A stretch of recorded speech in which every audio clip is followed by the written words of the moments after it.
बिस्मिल्लाहिर्रहमानिर्रहीम अस्सलामु अलैकुम वरहमतुल्लाहि वबरकातुहू। अक्ल ये मानने के लिए तैयार नहीं थी कि आज़ाद कश्मीर जैसे इतने हसास इलाके में आखिर कंपनी इतना ज़्यादा तशद्दुद और कत्ल गारत क्यों कर रही है। ये अक्ल मानने के लिए तैयार नहीं थी। हर मसले के हल करने के मुख्तलिफ तरीके होते हैं। आज़ाद कश्मीर में भला ऐसा कौन सा इनको खतरा पैदा हो गया था इनके इक़्तिदार को कि इनको मुसीबत पड़ गई थी। अवामी एक्शन कमेटी कोई सियासी जमात तो है नहीं जो कह रही थी कि हम इलेक्शन लड़के हम जीत के आपको इक़्तिदार से निकाल देंगे, तो ऐसा कोई इशू तो था नहीं। पीटीआई तो पहले ही इलेक्शन का बाइकआउट कर चुकी थी, तो जिसने भी जीतना था इनकी अपनी जमात नहीं सामने आना था। ये चाहते तो डिमांड्स मान सकते थे, ये चाहते तो 12 सीटें खत्म करके भी अपनी जमातों की हुकूमत बनवा सकते थे। सूरत हाल क्या है मैं आपको बताता हूँ। बंद कमरों में असल खेल क्या डाला गया है, मैं आज की वीडियो का आगाज वहीं से करता हूँ ताकि आपको समझ आए कि जो सब जुल्म और जबर सामने हो रहा है और इस जुल्म और जबर के बाद अचानक एक नए निज़ाम की खुशखबरी कौम को सुना दी गई है। इसके हंगाम असल गेम क्या डाल दी गई है। मेरे पाकिस्तानियों, असल खबर ये है, पता नहीं कितने लोग ये खबर आपके साथ शेयर करेंगे। हम जरा ये पढ़ते हैं। खबर ये है जी कि Pakistan welcomes developments under the board of peace towards implementation of the process of disarmament under the Gaza peace plan. The mediating countries, including the United States of America, Egypt, Qatar, and Turkey, deserve special appreciation for their efforts in achieving this progress. Under President Trump's courageous leadership, this represents a significant achievement for the Board of Peace. Pakistan expresses the hope that with these developments, concrete steps will be taken towards implementing all commitments under the peace plan. Pakistan also hopes that these efforts will lead to the realization of the right to self-determination of the people of Palestine through a credible, time-bound political process consistent with the international legitimacy and relevant UN resolutions, resulting in the establishment of an independent, sovereign and contiguous state of Palestine based on the pre-1967 borders with Al-Quds Al-Sharif as its capital. खबर and में नहीं है, खबर पहली 3 लाइनों में ही है। मैंने पूरा इसलिए पढ़ा है कि कोई ये ना कहे कि मैंने ऐसी बीच में से 2 लाइनें काट के तो बयानियां बनाने की कोशिश की है। गौर से पढ़ें। पाकिस्तान खुशामदीद कहता है इन डेवलपमेंट्स को, जिसके नतीजे में बोर्ड ऑफ पीस के अंडर फलस्तीनियों को निहत्ता करने का मंसूबा और प्रोसेस शुरू हो चुका है। बोर्ड ऑफ पीस जो बना था उसका वाहिद काम यह था कि नेतन्याहू के लिए जो उसने अपना नक्शा फैलाने का एक ख्वाब देखा हुआ है 40-45 साल से, जो इस पे काम कर रहा है, उसके रास्ते की हर रुकावट दूर कर दी जाए। और एक सबसे बड़ी रुकावट यह है कि फलस्तीनी मज़ाहमत करते हैं। हमारे मीर जाफर को सबसे बड़ी नौकरी ये दी गई थी कि तुमने उम्मा के अंदर, क्योंकि तुम वाहिद एटमी ताकत हो, ताकतवर फौज है, तुमने एक ऐसी फिजा बनानी है कि जब हम फलस्तीनियों को निहत्ता करें तो इसको कामयाबी और खुशखबरी बना के बेचना है तुमने, और पूरी मदद करनी है कि फलस्तीनियों को निहत्ता किया जाए। उस प्रोसेस का बाकायदा ग्राउंड पे आगाज हो गया है। यह है आज की सबसे बड़ी खबर, जो बाकी तमाम खबरों के हंगाम दबी रही, यहां तक कि शहबाज शरीफ को मजबूरन ये पोस्ट करना पड़ी, वरना ये कभी भी इस चीज का एतराफ ना करते कि किस किस्म की सहूलतकारी इन्होंने कर दी है। ये सिर्फ कश्मीर नहीं बेच चुके, ये फलस्तीन भी बेच चुके हैं। उन कुव्वतों के हाथों बेच चुके हैं जो दाम लगा के खरीद लिया करती हैं, और इनको दाम लगा के खरीद लिया गया। और मीर जाफर को तो इंस्टॉल ही इसी मकसद के लिए किया गया था। तारीख जब लिखी जाएगी, when all is said and done, तारीख ये साबित करेगी कि मीर जाफर ग्रेटर के रास्ते का सबसे बड़ा मुजाहिद साबित हुआ है। ग्रेटर के रास्ते की तमाम रुकावटें हटाने का इसको क्रेडिट मिलेगा। ये मैं आपको आज बता रहा हूं, ये मेरी पेशन गोई है, ये याद रखिएगा। और इसको इतनी तारीफें जो मिली हैं, इतना प्यार लाड जो इसको मिला है, ये इसलिए मिला है कि ये ग्रेटर के रास्ते की तमाम रुकावटें हटाता चला जा रहा है।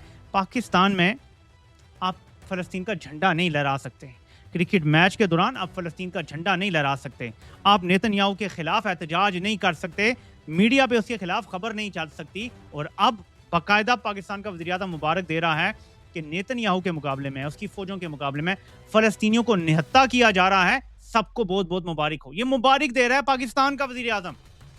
तो मेरे पाकिस्तानियों, ये खबरें आपसे अगर कोई शेयर करेगा भी तो मुख्तलिफ अंदाज में शेयर करेगा, खासतौर पर जो रजीम के टाउट्स हैं। लेकिन इस प्लेटफॉर्म से आपको पता चलेगा असल खेल पीछे क्या चल रहा है, जिस वजह से इतना अहंकार मचा हुआ है। अब आते हैं सूरत हाल की तरफ, जहां फलस्तीन के झंडे की इजाजत नहीं है। मीर जाफर के पाकिस्तान में अब کشمیر کے جھنڈے کی بھی اجازت نہیں ہے. یہ ذرا دیکھیں کلپ. یہ ایک نوجوان نے کشمیر کا جھنڈا اٹھایا ہوا تھا. یہ دیکھیں آپ ذرا, یہ پولیس والا اسے پکڑ کے لے کے جا رہا ہے. وہ سائڈ پہ کھڑا تھا, کوئی احتجاج وغیرہ بھی نہیں کر رہا. اور کشمیر کا جھنڈا اٹھانا, آزاد کشمیر کا جھنڈا اٹھانا اب اس ملک میں ممنوع ہو گیا ہے. پہلے فلسطین کا جھنڈا اٹھانا ممنوع تھا, اب آزاد کشمیر کا جھنڈا اٹھانا بھی ممنوع قرار دے دیا گیا ہے اور لوگوں کو جیلوں میں ڈالا جا رہا ہے. یہ کس کی بیڈنگ ہو رہی ہے یہ مجھے آپ کو بتانے کی ضرورت نہیں ہے. ہم ذرا یہ ملاحظہ کرتے ہیں کہ صورتحال جو ہے وہ کہاں تک پہنچ چکی ہے. یہ ڈی چوک راولہ کورٹ کے مناظر.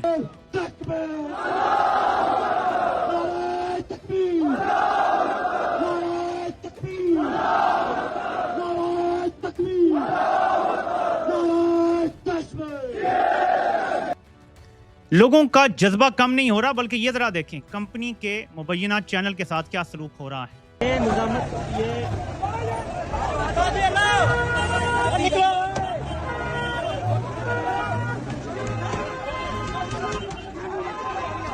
اے آر وائی کی ڈی ایس این جی جو ہے اسے عوام نے مار دھاڑ کے پیچھے دھکیل دیا ہے. کسی زمانے میں اے آر وائی عوام کا ترجمان سمجھا جاتا تھا, لیکن جو بھی ایسا تاثر قائم کر لے گا, جس کے بارے میں یہ تاثر قائم ہو جائے گا کہ جرنیلوں کے ساتھ جڑ گیا ہے, عوام اس کو اب ایکسیپٹ نہیں کریں گے. اس کی قبولیت ختم ہو. جو کہتے تھے نا کہ عمران خان کی قبولیت نہیں ہے مقبولیت ہے, ان کی اپنی قبولیت عوام کی نظر میں ختم ہو گئی ہے, مٹی میں مل گئی ہے. اگر یہ صورتحال آزاد کشمیر میں ہے تو پاکستان کے باقی علاقوں کا کیا حال ہوگا, اور نفرت کہاں پہ ہوگی یہ خود اندازہ لگا لیں. اب میرے پاکستانیوں, ایک طرف یہ ہے اور ایک طرف یہ نعرے سنے ذرا.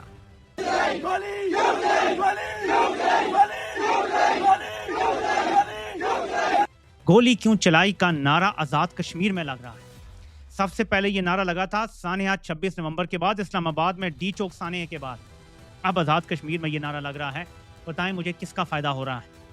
کون ہے جو گولیاں چلا کے خون سے اس ملک کا دامن جو ہے وہ داغدار کر رہا ہے اور بھارت کو بیانیہ فراہم کر رہا ہے کہ جب آزاد کشمیر کے لوگ چیخ اٹھے کہ گولی کیوں چلائی, اس میں آپ مجھے بتائیں کہ کون ہے جو بھارت کی سہولت کاری کر رہا ہے گولیاں چلا کے, کہ آزاد کشمیر کے لوگ مجبور ہو کے کہہ رہے ہیں گولی کیوں چلائی, گولی کیوں چلائی, یہ نعرہ لگ رہا ہے. وہیں پہ اسلام آباد میں بھی صورتحال کیا ہے یہ آپ ذرا سنیں.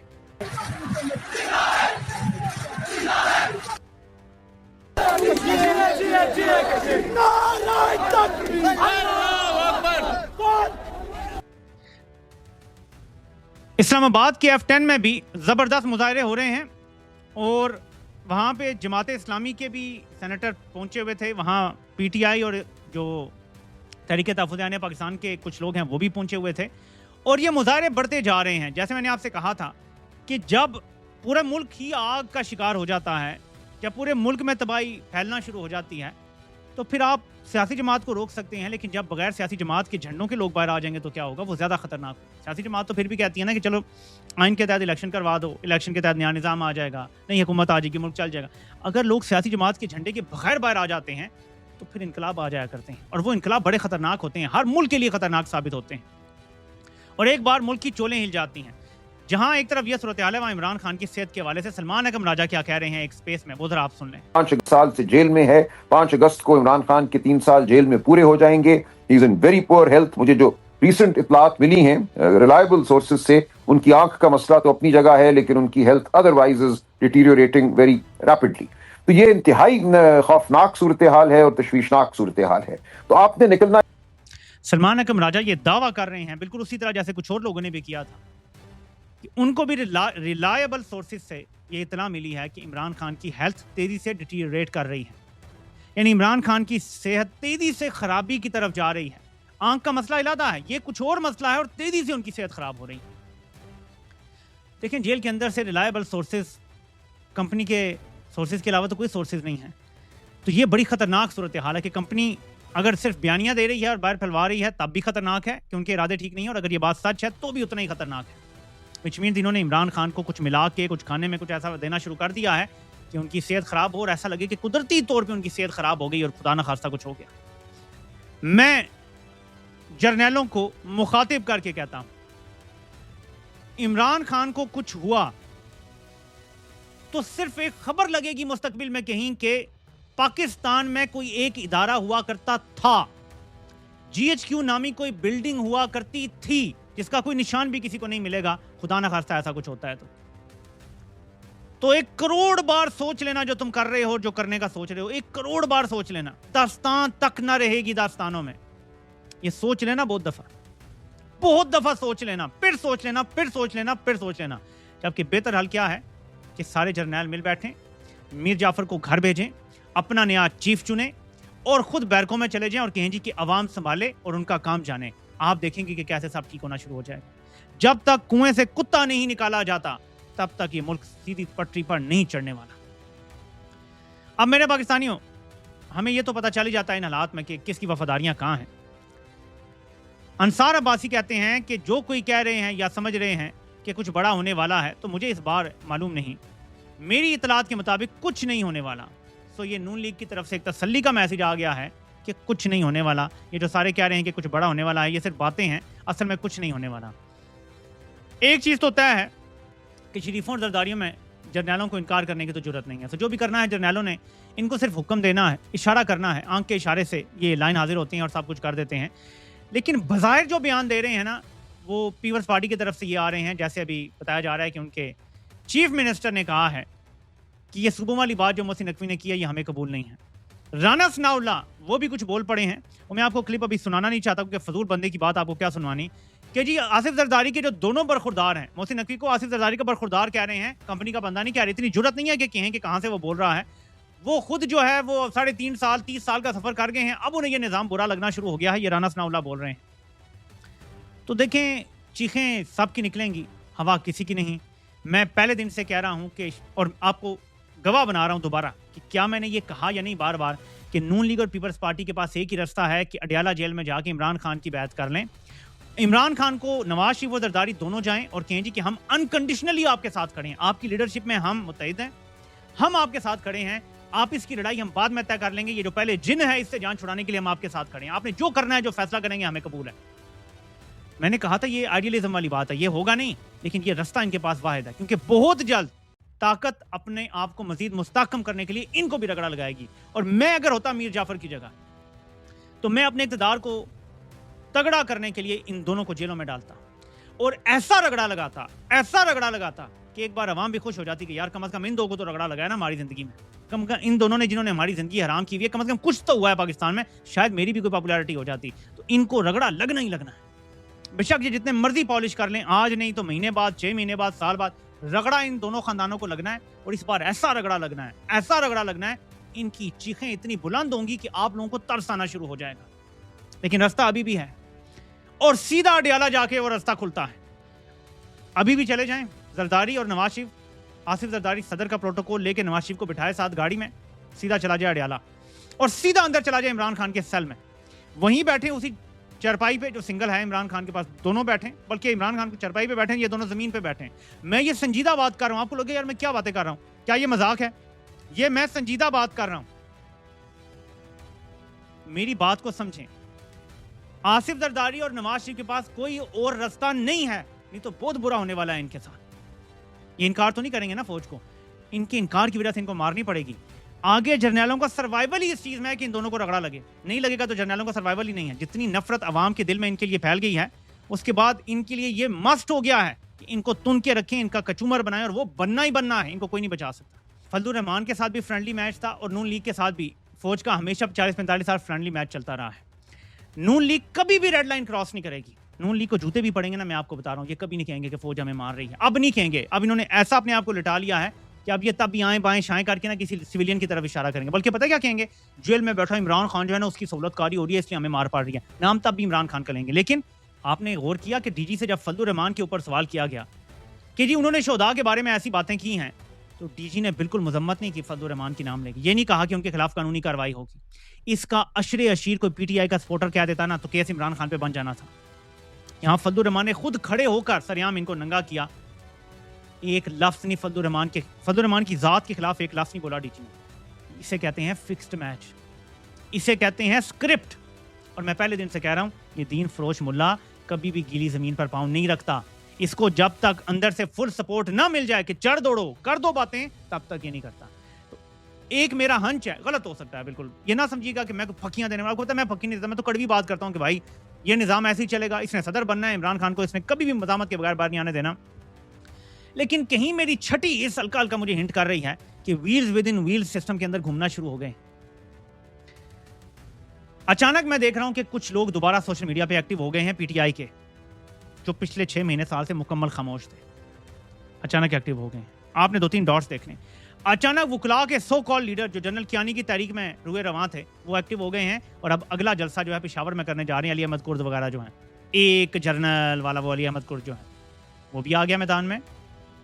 کشمیری طلبہ کے اوپر ظلم ہوا آزاد کشمیر میں, اسلام آباد میں طلبہ نکلے ہوئے ہیں, پولیس کی طرف سے لاٹھی چارج یا کچھ مار ماری کے باوجود احتجاج بھی چل رہا ہے, لوگ تقاریر بھی بڑی سخت کر رہے ہیں, اور چل رہا ہے سب کچھ. جب ویلز ود ان ویلز چلنا شروع ہو جاتے ہیں نا, تو یہ سب نظارے نظر آتے ہیں. میں یہ نہیں کہہ رہا چل رہے ہیں, ماضی میں ایسے ہوتا رہا ہے, اب ہوگا یا نہیں آئی ہیو نو آئیڈیا, لیکن ویلز ود ان ویلز والے اشارے ضرور کھڑے ہوئے ہیں. اب مجھے یہ نہیں پتا کہ یہ ویلز ود ان ویلز آپس کی پاور سٹرگل ہے کہ کسی اور نے D G I S I بننا ہے, کسی اور نے وائس چیف بننا ہے, تو اس کی کوئی گیم ہے یا کیا, کیونکہ ان کی طرف سے کوئی اچھائی کی امید تو نہیں ہے نا کہ یہ سسٹم ٹھیک کرنے لگے ہیں, لیکن کہیں نہ کہیں مفادات کا کہیں نہ کہیں ٹکراؤ مجھے لگتا ہے کہیں چل رہا ہے. اب آنے والا وقت بتائے گا کہ اس کا نتیجہ کیا نکلتا ہے, لیکن پورے ملک میں ایک ساتھ آگ لگ جائے, پورے ملک میں ایک ساتھ عاصم منیر کو گالیاں پڑ رہی ہوں, اور کوئی کہے کہ ویلز ود ان ویلز گالیاں پڑوانے میں شامل نہیں ہیں, تو ماضی کا ریکارڈ دیکھتے ہوئے یہ یقین کرنا بڑا مشکل ہے. مجھے ویسے نہیں لگتا کہ کوئی کیانی اس دور میں آنے والا ہے, لیکن کیانی ہمیشہ کہیں نہ کہیں کسی کونے کھردرے میں چھپا بیٹھا ہوتا ہے. آپ سے انشاءاللہ پھر ملاقات ہوتی ہے. اللہ پاک آپ سب کا حامی و ناصر ہو. آپ سب کے سننے کا بہت بہت شکریہ.